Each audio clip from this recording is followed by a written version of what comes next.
సత్తెనపల్లి నియోజకవర్గంలో నేను అనుకుంటాను పోయినసారి నాకు 20,800 పైచిలకు ఓట్ల మెజారిటీతో గెలిపాను.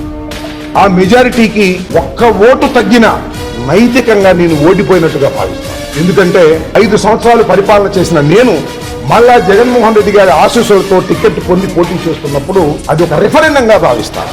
5 సంవత్సరాల పాటు నా నియోజకవర్గంలో నా ప్రవర్తన గాని నా పరిపాలన గాని చూసిన తర్వాత మళ్ళా ఓటు వేయబోతున్నప్పుడు రిఫరెండంగా భావిస్తాను నేను. అందువల్ల నేను ఈ వాతావరణాన్ని చూసిన తర్వాత మళ్ళా రేపు జరగబోయే ఎన్నికల్లో పోయినసారి 2019లో వచ్చినటువంటి మెజారిటీ కన్నా ఒక్క ఓటు తగ్గినా అది నా నైతిక పరాజయంగా నేను భావిస్తానని మనవి చేస్తున్నాను.